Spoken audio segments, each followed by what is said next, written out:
Oi, coquinhos, tudo bem? Vamos aí estudar mais um pouquinho? Hoje nós temos um papo bem sério, cara.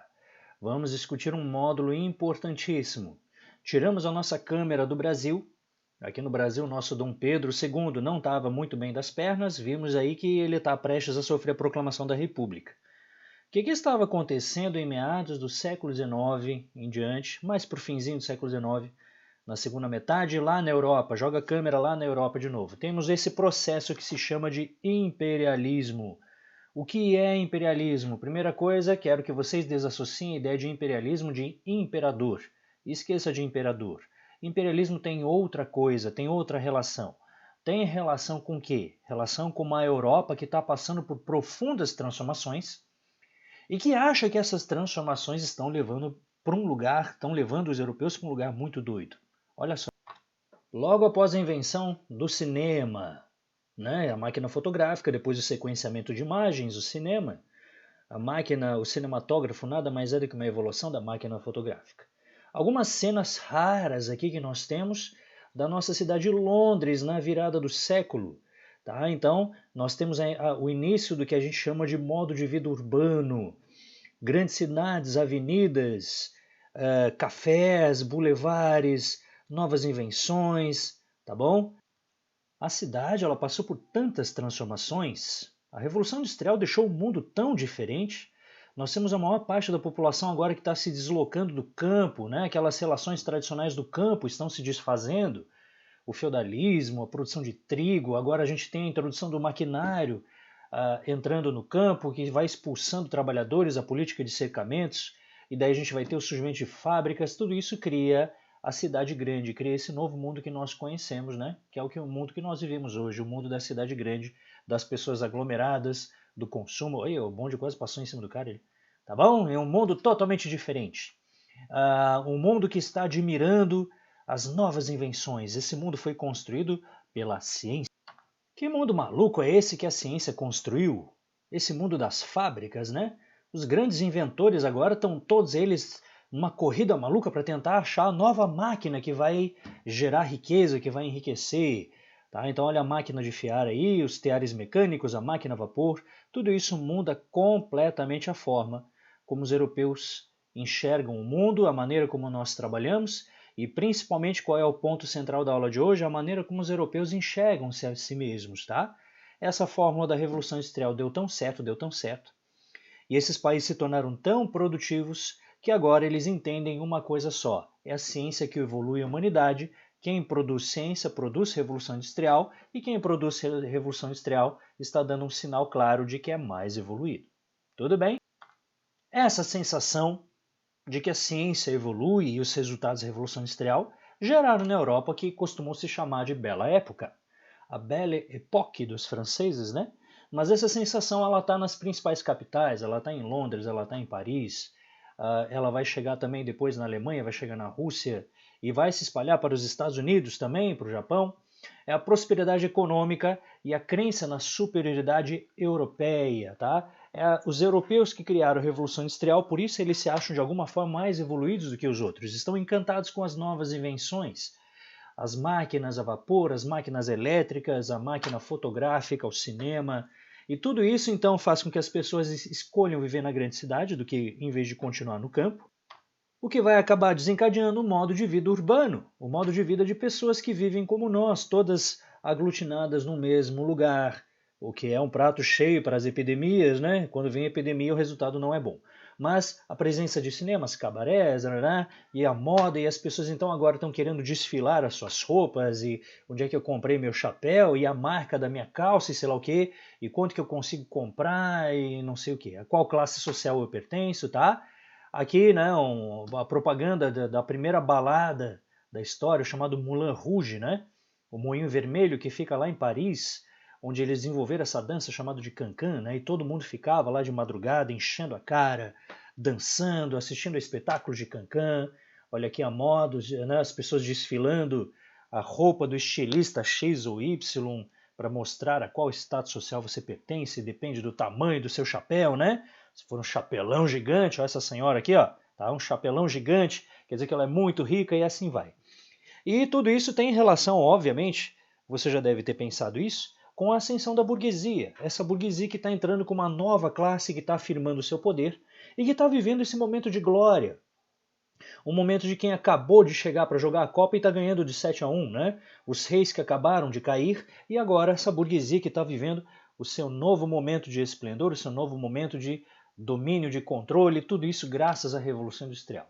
Então, assim, um mundo positivo foi idealizado. Inclusive, não é à toa, você já deve ter estudado, ou pelo menos ter ouvido falar, se o seu professor de sociologia ainda não falou para você, que existe algo chamado de positivismo. A ideia de que nós evoluímos para um mundo melhorado, um mundo positivo. Um joinha, né? O mundo ele vai melhorando, melhorando, melhorando e nós chegaremos no mundo perfeito. Era assim que imaginava o mundo Auguste Comte, o pensador francês Auguste Comte, dizia que um dia nós chegaremos num mundo onde não havia mais doença, não haveria mais guerra, onde todo mundo seria regido pela ciência e pelo pensamento racional, um mundo civilizado, tá? Então todos acreditam que estão evoluindo. E por isso que, por exemplo, olha essas charges aqui, isso aqui saiu de um concurso, né? Onde alguns desenhistas tinham que mostrar como seria um mundo no ano 2000. No ano 2000, a maioria de vocês não tinha nem nascido, né? Você não tinha nascido ainda no ano 2000, né? E daí no ano 2000 que seria um mundo perfeito, cara, onde a tecnologia teria trazido um mundo que eles estavam idealizando, porque a evolução da ciência e da indústria vai ser tão legal, vai ser tão absurdamente maravilhosa que nós chegaremos no mundo perfeito. Olha como é que são as pessoas, né? Passeando no parque, tu pode caminhar em cima do lago, porque você tem um balão, né? Que não deixa você afundar na água, tá? Outro ali com uma bicicleta aquática ali, enfim. Certo? Isso aí. Tá bom? Olha aqui um guarda de trânsito. A gente vai se locomover assim no ano 2000. Quando nós chegássemos no ano 2000, há 20 anos atrás, a gente ia se locomover assim, né? Viu quanta modernidade? Olha a máquina de maquiar, a máquina de se embelezar, né? Elétrica, né? Enfim, olha ali atrás, né? A máquina de tomar banho. Tá? Tu não ia ter que mais ficar passando pelo incômodo de ficar se esfregando ali. Continuando, olha aqui o cara que estacionou ali para receber uma tacinha de vinho ali, né? Já pensou em estacionar um avião assim, cara? Tá? Aqui, ó, o cara ali, né? Isso aí é o que a gente está fazendo aqui, ó, a teleconferência aqui, ó, videoaula. Enfim, né, o cara falando ali, o cara escutando o áudio saindo pelo gramofone, né? Tá? E na frente é uma lâmpada projetando a imagem da mulher, ó, tchau, enfim, né? Tá? Como é que tá indo aí? Quarentena, isolamento, né? Eles visualizaram isso, cara, lá atrás, no século XIX já, 200 anos atrás.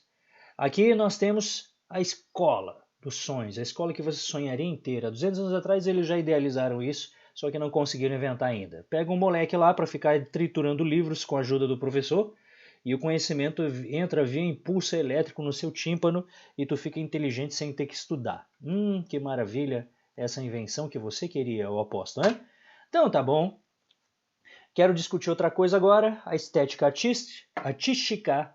Isso aqui é uma estética que se chamou de Art Nouveau, certo?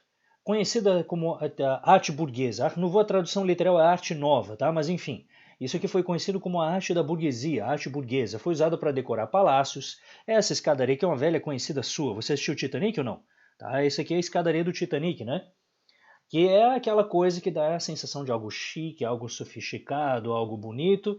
E essa estética do Art Nouveau ela foi utilizada para decorar palácios, salões, produtos, né, que nem, por exemplo, produtos de cosméticos, de limpeza, sabonete, shampoo, tudo isso que está vindo junto com o consumo, né? À medida que a indústria está criando produtos novos, as pessoas agora, vivendo na cidade, elas se tornaram consumidores, as pessoas elas não são mais produtores, que nem quando se vivia no campo, as pessoas plantavam os seus próprios alimentos, agora não, as pessoas nas grandes cidades, elas moram em apartamentos e elas são consumidores, são essencialmente trabalhadores que ganham salário e fazem compras, né? E a gente vai ter essa estética que vai decorar produtos de consumo, como balas, como remédios e cosméticos. E que, curiosamente, elas trazem essa estética medievalista, né? É uma estética que copia, por exemplo, os antigos produtos medievais dos artesãos, com decorações, com florais que usam essa simetria, essa perfeição, esse minimalismo, porque as pessoas também estavam um pouco cansando já nessa época, né? Desse mundo industrial onde todos os prédios eram quadrados, tudo era cinza com fuligem de poluição, a linha de produção que fazia produtos todos idênticos, né? As pessoas começaram a sentir saudades e principalmente quem tinha dinheiro para pagar, tá? Vai começar a adotar o Art Nouveau como estética para mostrar o quanto era chique e poderia ter algo diferenciado. Mas enfim, né? Continuando. Imperialismo surge nessa época. Esse é o imperialismo. A Revolução Industrial comendo, tá, o troço indo a milhão, e daí esse imperialismo então surge como uma prática que nós vamos chamar de neocolonialismo. Se vocês pensarem em neocolonialismo, fica mais fácil de entender. Neo significa novo, a nova colonização. Por quê? Essa colonização ela foi comparada em relação à colonização do século XV e XVI. A colonização das grandes navegações, quando os europeus resolveram invadir o mundo. Neocolonialismo, tá? Ou seja, a mesma colonização das grandes navegações, eles estão repetindo agora, só que numa nova versão. A versão do século XIX, que tem por quais características? Ao invés da gente falar em navegações, onde esses caras queriam procurar especiarias, difundir o cristianismo, né? A gente tem o quê? O conceito. Após a segunda Revolução Industrial, a primeira coisa que nós temos é aquelas máquinas trabalhando num ritmo absurdo, produzindo em quantidades cavalares. Então eu preciso de fontes de matéria-prima e segundo, para que a minha economia prospere, eu preciso de que alguém compre essas montanhas de produtos. Busca por novos mercados consumidores. A Europa especificamente tem um problema. A sua classe operária ela é muito pobre. Você, que já estudou a Revolução Industrial esse ano, sabe que esses trabalhadores estão sendo submetidos a um regime de trabalho desumano e a salários baixíssimos. Ou seja, o trabalhador europeu não é um bom mercado consumidor, ele ganha mal demais. Então significa que os europeus também estão atrás de novos lugares ao redor do mundo onde eles pudessem despejar os seus produtos. Ou seja, eles estão atrás de grandes contingentes populacionais que ainda não compravam produtos europeus, né? Temos como características, então, dessa nova busca de matéria-prima e mercado consumidor. Eu quero comprar matéria-prima, eu quero vender meus produtos. Oh, não! Dominação? Como assim dominação europeia sobre outras nações? Do que você está falando, professor? Por que dominação europeia? Gente, não é qualquer país que quer chegar do nada fabricando matéria-prima, entendeu? Do nada, tu chega numa civilização que está num continente distante, os caras, do nada eu quero começar a extrair ferro do chão para vender a um preço baratíssimo e botar minha população para ficar se estropiando lá para ganhar nada, entendeu? Certo? Isso não existe. Tá? Então o que acontece? Para convencer as outras nações a produzirem matéria-prima barata, tá? Esses europeus eles vão ter que fazer uma espécie de dominação política e econômica sobre nações, com também o que? Uma imposição cultural. Por que imposição cultural? Porque eu não consigo abrir um mercado consumidor se essas nações não quiserem comprar os produtos que a Europa fabrica. Tá? Quem disse que as outras civilizações querem comprar os tecidos de algodão fabricados pela Inglaterra? Quem disse que eles querem? Então, a primeira coisa, eu tenho que fazer esses caras quererem comprar esses produtos. Se eles não quiserem comprar, eles vão comprar à força, tá? E econômica. Mas por que isso? Por que você pode chegar dominando do nada, pode chegar impondo? Quem te deu esse direito aqui? Essa concepção aqui, tá? Que você só consegue entender a partir das coisas que eu expliquei para você nos slides anteriores. O eurocentrismo, a concepção de que a Europa é o centro evoluído do universo. Nós evoluímos, europeus, tá? Faz de conta, eu sou europeu, tá? Use sua imaginação. Nós evoluímos, inventamos as máquinas, e vocês aí, que ainda ficam dançando em torno de estátuas, tá? Fazendo seus rituais aí, né? Vivendo de agricultura, vocês não passam de bárbaros, não passam de animais. Desta forma, os europeus passaram a se conceber como centro evoluído do universo, porque eles evoluíram pela ciência, e as outras populações, como não evoluíram, elas têm que obedecer os evoluídos. Então cria-se a concepção de superioridade racial branca. Isso aqui, ó, superioridade racial branca. Sai, relógio. Relógio. Sai daqui, cara. Sai. Mas que droga. Pronto. Superioridade racial branca. Então a ideia de que foram povos brancos que inventaram a Revolução Industrial, foram povos brancos que criaram a ciência, e os outros povos não criaram a ciência, então outros povos não evoluíram. Essa é a ideia, né? Uma ideia estapafúrdia. Hoje em dia nós já sabemos o quanto que essa ideia ela é um absurdo, tá? Mas enfim, foi baseado nessa concepção que os europeus então partiram para conquistar outros territórios que ainda não compravam dos europeus e que ainda não vendiam matéria-prima barata. Por isso partilha da África e da Ásia. A África já havia sido colonizada no seu litoral, lembra-se ao Bartolomeu Dias que chegou no Cabo da Boa Esperança, Vasco da Gama, deu a volta, lembra de tudo isso? E eles foram aqui, comercializaram os portugueses especialistas nas Índias, depois vieram espanhóis, vieram franceses, tudo bem. Mas a questão é o seguinte, o litoral, tá certo? Comercializa com os europeus. Os europeus ainda não haviam interiorizado nem na África nem na Ásia. Então os europeus eles estão atrás justamente da interiorização. Eles querem interiorizar a conquista da África e da Ásia, tá? Para fazer com que todos comprem produtos europeus e vendam matéria-prima barata. Ou seja, muitos desses povos que não faziam nem ideia de quem eram os europeus e nem ideia do que significa uma relação de capitalismo, tá? E principalmente nem ideia de que os europeus se achavam o centro do universo, eles vão agora entrar em contato com esses caras aqui, com os europeus que vão interiorizar, e os europeus agora vão tratar esses povos como povos inferiores. E vão encarar tanto a África quanto a Ásia como empreendimentos privados, e esses empreendimentos privados que teriam a ver com a iniciativa de empresários que estão indo em parceria com seus respectivos governos, que estão aqui para dominar essas nações inferiores. Tá? Esses recursos dos países, então, foram explorados à força, populações foram submetidas ao trabalho forçado. Nós teremos aqui, apesar de não ser dentro aquela classificação clássica de escravidão, escravidão que funciona porque são nações europeias escravistas, não se falava assim. Mas no seu cotidiano real, sim, nós temos trabalho escravo aqui. Na vida real, na prática real, os países europeus como Inglaterra, França, Alemanha, Itália estão vindo aqui para a Bélgica, tá? Estão vindo aqui para escravizar essas populações. Apesar que eles se falavam como um mundo desenvolvido e liberal da Revolução Industrial, certo? O Congo belga, do rei Leopoldo II, foi o regime colonial mais truculento de todos. Mas nenhum deles foi bom, tá? Nem franceses, nem nada, nem italianos, nem portugueses, nem nada. Tá? Todos eles foram terríveis com os africanos aqui, porque principalmente depois dessas concepções de superioridade europeia, essas pessoas elas foram vistas como pessoas não evoluídas, pessoas bárbaras. Então aqui a gente tem 3 fotografias. Primeiro, isso aqui que vocês estão vendo aqui no chão, isso aqui são dentes de elefante. Os dentes de elefante nós chamamos de marfim. Isso aqui é utilizado para fazer o quê? Teclas de piano, é para fazer utilizado para fazer, bijuterias, joias, espelhos, tá? O cabinho do espelho, a decoração do fundo, né?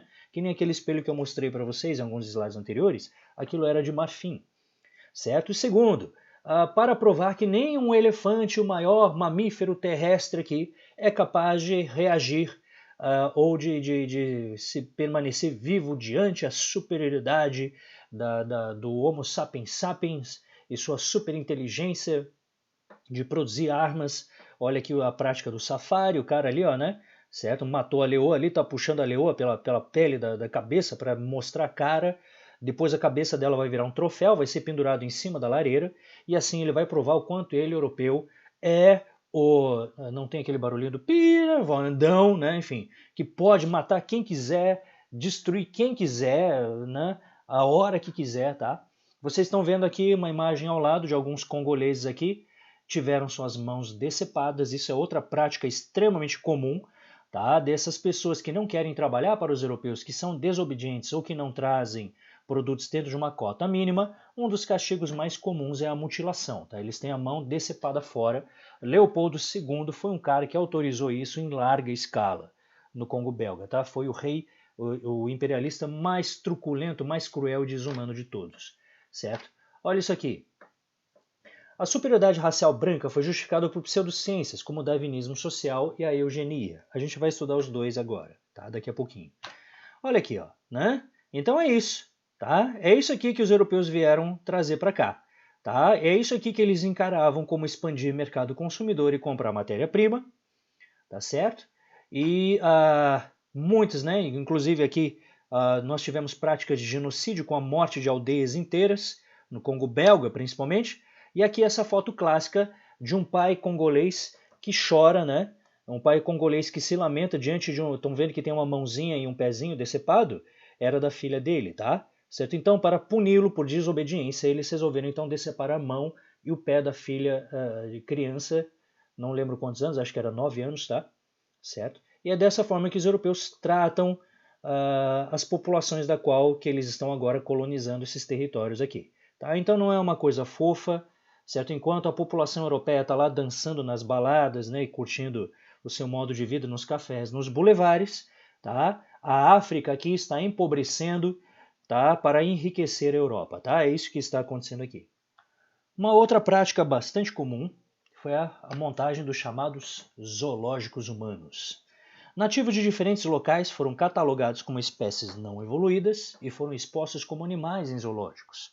Porque nós temos o avanço da ciência que está com tudo, tá? Eles estão inventando várias coisas novas, estão domesticando a eletricidade, o motor de explosão interna, ou a invenção do carro. Então está todo mundo doido e todo mundo impressionado com a evolução da ciência. E é claro que também junto com os cientistas da natureza, as engenharias, né?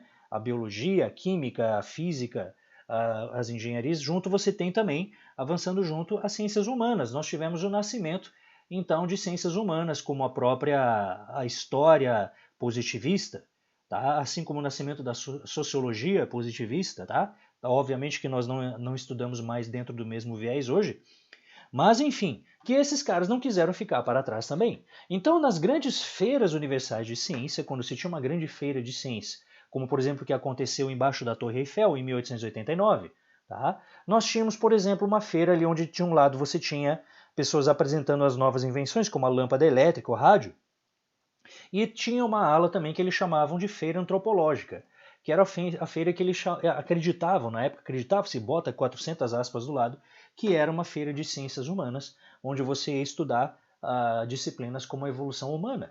E ali eles pegavam, então, já que eles estão nessa onda imperialista de se espalhar pelo mundo, eles pegavam pessoas diferentes, pessoas exóticas, de várias colônias e colocavam em exposição, para que lá na Europa as populações pudessem aprender um pouco de ciência e ver como os seres humanos eram antes de evoluírem até ficarem brancos. Essa é a percepção que os europeus têm nessa época. Então eles criaram zoológicos para colocarem esses nativos dentro. Esses zoológicos ficaram em operação até a metade do século XX, tá? Até a metade do século XX, certo? Até a véspera da Segunda Guerra Mundial ainda existia isso aqui, onde nós tínhamos seres humanos de várias regiões do mundo que eram colocados ali como uma espécie de feira didática, como uma espécie de exposição didática.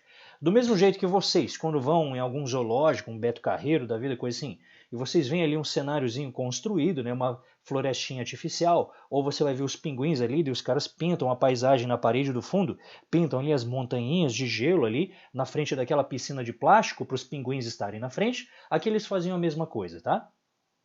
Colocavam pessoas de etnias diferentes, cativas aqui, eram prisioneiros, né? E daí construíam essas casas aqui, que copiavam as casas originais, botavam animais exóticos misturados ali, botava ali uma zebra misturada ali, enfim, botava esses caras todos amarrados juntos, onde eles eram obrigados a ficarem dançando e ficarem usando suas roupas típicas da sua região, enquanto as pessoas ficavam atirando amendoins, batendo fotografias e vendo como os seres humanos eles eram primitivos e bizarros na antiguidade, antes deles evoluírem até virarem brancos. Entendeu? Significa que boa parte do racismo que nós temos hoje, ele foi criado nessa época, justamente nessa concepção de que a Europa era o centro evoluído do universo e que foi a raça branca que inventou a ciência, tá? Esse tipo de bizarrice, certo? As teorias racialistas que eu mencionei para vocês agora há pouco. Primeira se chama darwinismo social. De onde surgiu isso aqui? Isso aqui teve origem no pensamento desse sujeito que eu fiquei na frente aqui. Deixa eu sair da frente aqui. Com licença, chinês. Deixa eu ficar pequenininho aqui, vai? Para não atrapalhar vocês. Esse sujeito aqui se chama Herbert Spencer, tá? Um grande admirador de Charles Darwin. E daí, estudando a teoria da evolução das espécies de Darwin, esse cara começou a pensar, pô, mas na natureza só sobrevive o mais adaptado. Na natureza só sobrevive o mais adaptado, segundo a teoria da seleção natural. Então, isso quer dizer que se nós temos hoje sociedades que vivem melhor e sociedades que vivem pior, ele deduziu que existe uma espécie de linha evolutiva, e Darwin não falou isso, tá? Cuidado, não confunda Spencer com Darwin. Darwin não disse que as espécies melhoram. A evolução é uma adaptação em relação às condições da natureza. Se as condições da natureza mudam, aquelas espécies que estão mais adaptadas a conseguir sobreviver nas novas condições da natureza, elas conseguem perpetuar a espécie, ou seja, evolução para Darwin significa sobreviver perante as pressões da natureza, tá? Só que o Spencer não. Como um bom positivista, ele achava que a humanidade estava evoluindo para um lugar perfeito e que as coisas elas vão se melhorando com o tempo, tá? Ou seja, aquela velha crença, tá, histórica, já que nós trazemos desde boa parte do século XIX, mas tem outras origens, mas isso é um papo filosófico para outro momento. Aquelas crenças que nós temos às vezes de que as coisas necessariamente evoluem, que com o passar do tempo as coisas melhoram. Tá? Isso é uma coisa muito própria da nossa herança positivista.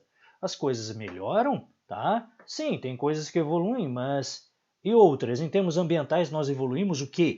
Entendeu? Olha o mundo que nós estamos vivendo hoje, olha a crise política do país que nós vivemos hoje. Evoluímos o quê? Né? Pense bem. Essa coisa para você filosofar, tá? Senta ali na montanha, na hora que tiver um tempinho, vai lá, sobe na rocha, na montanha e dá uma filosofada.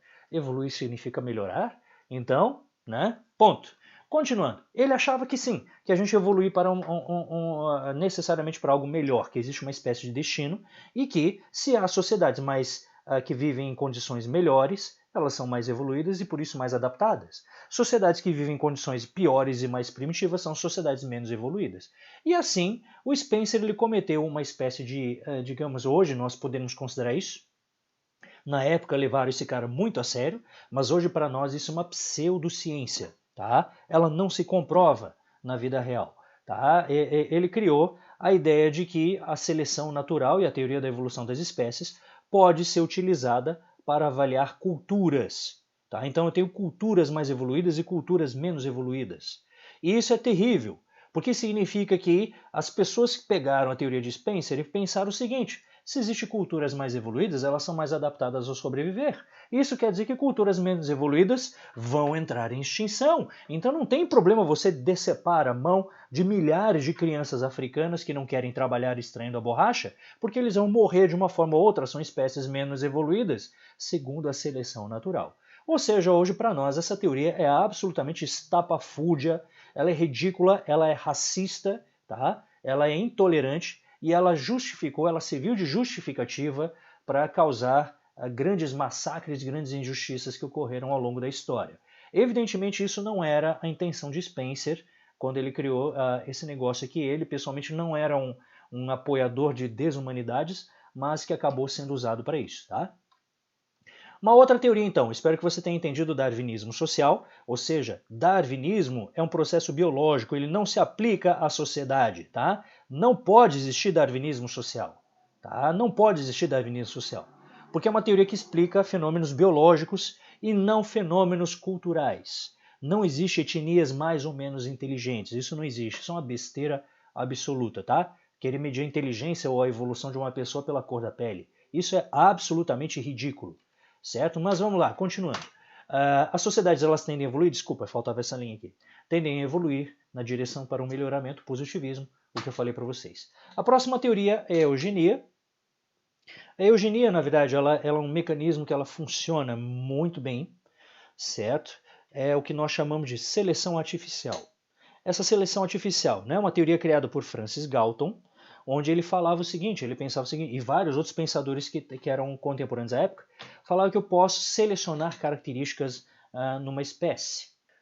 Certamente vocês já ouviram falar das ervilhas de Mendel, né? As ervilhas lá, que antigamente existiam ervilhas amarelas enrugadas, isso era ruim para as vendas. As verdinhas e lisas eram mais bonitinhas, eram melhores. E aí, fazendo cruzamentos artificiais, os cientistas conseguiram fazer com que todas as ervilhas hoje sejam verdes e lisas, porque só cruzava ervilha verde com ervilha verde e assim as amarelinhas enrugadas desapareceram. Essa é a teoria de Francis Galton, tá? Só olhar o relógio aqui, tá? Ok, agora tem que ir embora, hein, relógio? Tá, então, essa é a teoria de Francis Galton. Mas qual é o problema? Qual é o problema? Né? Aliás, antes de eu falar do problema, essa teoria de eugenia ela funciona para praticamente todos os nossos alimentos, né? Certo? O frango é a mesma coisa, tá? Enfim, tudo que nós comemos, a vaca, tá? Foi a partir de cruzamentos, onde a gente foi conseguindo fazer com que esses animais, cruzando animal com animal selecionado, a gente foi conseguindo fazer com que eles ficassem cada vez mais gordos, cada vez mais bombados, entendeu? Para valer mais a pena comercialmente, né? Então significa que a teoria da eugenia, a teoria da seleção artificial, é quando eu seleciono artificialmente qual espécie deve viver, qual espécie não deve viver. Deu origem então a tudo que nós comemos hoje dos animais de corte, as plantas também, o trigo de hoje, as ervilhas, o seu cachorro, tá? Tudo isso é seleção artificial. São seres que não existiram na natureza e só existem hoje porque foi uma escolha humana, foram os seres humanos, através das suas escolhas de cruzamento, que deram origem a esses animais com essas características, como por exemplo o pug que você tem na sua casa, ou seu poodle, entendeu? Não foi fruto da natureza, foi fruto, o peixinho dourado, né? Isso tudo é fruto de seleções criadas pelo homem. Mas qual o problema? O problema é que isso não ficou restrito só aos seres da natureza. Galton foi adiante. Galton, impressionado também por essas teorias biológicas, esse sujeito inclusive era primo de Charles Darwin, tá?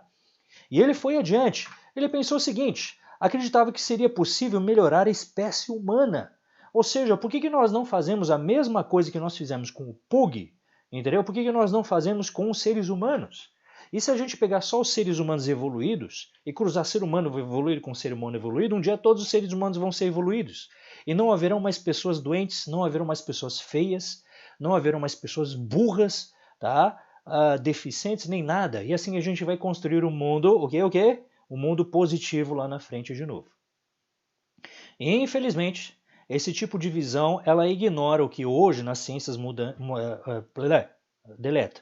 Isso aqui ignora o que hoje nas ciências humanas modernas nós consideramos. Francis Galton, ele não percebe que dentro da sua época, ele tem, assim como em todas as épocas, nós temos visões que são limitadas sobre o que pode ser entendido como perfeição ou não. Tá? Esse cara está considerando que seres evoluídos são basicamente europeus brancos, tá? Que só devem se casar com europeus brancos e não pode ter feio, não pode ter idiota, não pode ter deficiente. E dessa forma, todas as pessoas por ter alguma doença, como por exemplo, os autistas devem morrer, pessoas que têm alguma doença congênita não devem se casar, e a parte mais grave ainda, pessoas de raças inferiores não deveriam se casar, e um dia o mundo seria evoluído, composto somente por Kens e Barbies, tá? Barbies e Kens, que seria composto no mundo, e todas as outras pessoas, os obesos, os negros, os indígenas, todos eles entrariam em extinção. Fazendo uma observação, em oposição a isso, ele se esquece completamente que ele está pensando num mundo genocida, né, que ignora que ele está tendo uma visão completamente preconceituosa de sociedade. Quem disse que a perfeição ela não pode ser indígena, né? Quem disse? Certo? O que é perfeição? Aliás, será que a perfeição não está na diversidade? O que o próprio Darwin defendia, que talvez ele não entendeu direito, né? A evolução ela vem através do cruzamento, através da diversidade, onde nós adquirimos uma mistura de características que nos torna mais aptos a resistir ao meio ambiente. Isso ele ignorou completamente. Significa que produção científica também ela serve para justificar os seus atos. Tá? Justificar às vezes seus preconceitos e manter as pessoas dentro da sua zona de conforto. Essas e outras teorias serviram para justificar as ações violentas dos europeus na prática imperialista. Tá? Se isso aqui fosse ciência, se isso aqui tivesse base comprovável, se eu pudesse comprovar que branco é mais inteligente que negro, tá? Branco é mais forte que indígena, se isso pudesse ser comprovado, mas nós sabemos que isso é uma teoria estapafúrdia. Nós chamamos isso hoje de só racismo. Isso é racismo, tá certo? Tá? O fato é a cor da pele, nada disso é um indicativo de evolução, tá? Se todos estão vivos, quer dizer que todos estão evoluídos. Mas isso fez com que os imperialistas, olha o seu reflexo na produção cultural, eles ignorassem completamente, tá, a produção cultural de outras civilizações. Porque eles olhavam para as outras civilizações e já vinham com aquele olhar preconceituoso e eles não respeitavam, às vezes, características culturais que já tinham milênios de anos de idade, né? Tá? E que eram profundamente avançadas, mas que aos olhos dos europeus era coisa de bárbaro animalesco. Então, muitas vezes prevaleceu a ideia na produção cultural de que as etnias e culturas não europeias são primitivas, exóticas e que se melhoram quando adotam ou são salvos pela civilidade ou superioridade europeia. Quem é esse sujeito aqui? Esse aqui é o Tarzan, o rei da floresta. Essa aqui é a versão do filme antigo, tá? Certo aqui, ó. Essa aqui é a versão mais recente, ó. Essa aqui você conhece. O Tarzan, o rei da floresta, o cara que lá na África controla os animais, combate os bandidos, acaba com o crime, traz a justiça, traz a civilidade, é apaixonado pela Jane, a Jane da floresta, tá? Também, né, que vive com ele lá na floresta, os dois são um casal feliz, certo? Um casal burguês norte-americano feliz no meio do mato. Peraí, e ele manda na África. Interessante, o homem que manda nos animais da África, da qual todos os animais obedecem, é um homem branco. Tá? Cadê os homens negros aí? Os homens negros aí, em tese, também são os outros animais que têm que obedecer ao homem branco. É basicamente essa a visão que eles estão tentando transmitir. Ó, esse quadrinho aqui é um quadrinho bem antigo, chamado Tintin do Congo, que é um quadrinho belga, tá? Ele fala sobre um personagem belga, o Tintin, o Tantan, né, que se lê em francês é Tantan, né? Enfim. Esse personagem aqui é um jornalista que vai fazer uma cobertura jornalística lá, e lá também, né, mesma coisa, tá? Os africanos se impressionam com as invenções que ele tem, ó, que legal, seu carro, sua máquina fotográfica, e a hora que você percebe todos os africanos ali que falam um francês grosseiro, que são meio abobados assim, precisam sempre das orientações do Tantan, que ele, suas invenções, ele é mais inteligente e mais evoluído que todo mundo, e assim todo mundo fica obedecendo o Tantan para cima e para baixo, tá? Porque ele é superior a todo mundo. Lawrence da Arábia. Isso aqui foi baseado numa biografia, né, de um oficial britânico que trabalhou muitos e muitos anos na Arábia Saudita, né? Mas que daí acabou dando origem no filme, mesma coisa, né? Certo? É um inglês que vai lá ajudar a resolver os problemas das guerras dos árabes, tá? E é um inglês que, né, é o grande salvador, o grande herói, porque não existem heróis árabes, né? Ou os árabes não são inteligentes o suficiente, precisam da ajuda de um europeu para resolverem seus problemas. Isso aqui também é um personagem desses aí de quadrinhos, Marvel, DC, sei lá de qual que é. E daí também, mesma coisa, um cara que luta contra a justiça, combate o crime, lá no meio da África, tá? Se eu não me engano, no Congo, né? Esse é o Fantasma, um herói branco, cara, tá? No meio da África, né? Porque os africanos em si, eles não... E isso aqui é o melhor de todos, tá? O Rambo. Esse Rambo 2 aqui, chamado de Rambo 2 A Missão, é um filme do Sylvester Stallone, tu já viu esse cara aí, tá fazendo filmes de heróis americanos super bombados que saem matando todo mundo e quebrando a cara de todo mundo, porque eles são indestrutíveis, invencíveis e são pessoas do bem, né? São os heróis que vão salvar o mundo do mal. E esse cara aqui no Rambo 2, ele vai salvar alguns soldados americanos no Vietnã, onde ele entra lá no Vietnã, sai metralhando todo mundo, mata todos os vietnamistas, porque eles não passam de um bando de comunistas bárbaros, pessoas sem alma, né? Então ele vai girando a sua metralhadora e os chineses vão... Aqueles índios chineses vão morrendo como se fossem formigas, e isso não tem problema, porque são bárbaros amarelos, desprovidos de cérebro e alma, né? Que se esses chineses aí, se você não mata um dia, eles tomam conta do mundo, tá? E daí eles vão transformar o mundo numa grande ditadura comunista, sem alma, onde todo mundo vai ser frito, né? Eles vão comer freiras na grelha, né? Assando como se fosse um churrasco, são gente desumana e whatever, tá? Enfim. Tá? São sempre os brancos europeus e depois os americanos se colocam no lugar, tá? Que vão salvar o mundo da barbárie. Afinal, é só branco que é evoluído, né? Muito bem, para a gente ir já finalizando essa ideia de hoje, nós tivemos aqui a Conferência de Berlim. Sabe o que foi a Conferência de Berlim? Você agora há pouco aprendeu que nós tivemos um processo chamado de unificação italiana e alemã. Dois países europeus acabaram de nascer. Esses dois países europeus também se lançaram à conquista imperialista. Só que como eles se unificaram recentemente, eles chegaram por último e se meteram a pegar territórios africanos também. Adivinha quem não gostou? Os dois países que se unificaram são quem mesmo? Alemanha e Itália. Quem que vocês acham que não gostou? Inglaterra e França. Que hora que viram que tinham alemães circulando lá na África, os caras... Pô, que palhaçada é essa? E de repente eles, cada um pegou um território, cada um pegou um território, e foram roubando territórios na África e o mundo acabou. A África já estava toda fatiadinha, né? Ela já tinha dono e o território acabou, esses caras começaram a se empurrar, e por isso esse sujeito aqui, velho conhecido seu, ele se chama Otto von Bismarck, convocou a Conferência de Berlim para que esses países europeus pudessem se sentar e estabelecer regras de quem que pode e quem que não pode colonizar a África. Vamos lá. Organizado por Otto von Bismarck, a Conferência de Berlim estabeleceu acordos entre potências europeias, botando regras na divisão da África. Quem que pega até onde, qual país que é meu e não sei o que, não sei o que eu posso explorar, quantos que eu posso matar, quantos que eu posso escravizar, quantos que eu posso mutilar, e assim vai, tá? E assim eles vão evitar conflitos e promover a paz, para que os países europeus não briguem entre si e possam viver de mão dadas em paz, explorando a África e espalhando a civilidade da nação superior europeia, para que aqueles bárbaros possam aprender um pouquinho, tá? Ok? Então aqui está o mapa da nossa Conferência de Berlim. Isso aqui, algumas divisões dessas fronteiras são fronteiras modernas. Aqui está pintadinho aqui, ó. Quem que ficou com o quê? Né? Certo? A mesma coisa foi feita na Ásia também. Só não consultaram os povos dominados, né?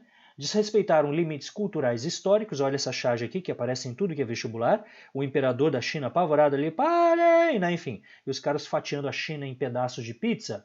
O alemão pegando um pedaço, o inglês pegando um pedaço, o francês pegando um pedaço, né? Aí olha a África aqui, ó, as fronteiras que tem, ó. Tá vendo aqui, ó? Tu já viu o limite de país assim, ó? Parece que alguém passou uma régua assim, ó. Tá? Vocês acham que isso aqui respeita o quê? Limite cultural? É limite geográfico? Limite étnico? Limite religioso? O que se fez para separar isso aqui? Limites de acordos diplomáticos. Conferência de Berlim.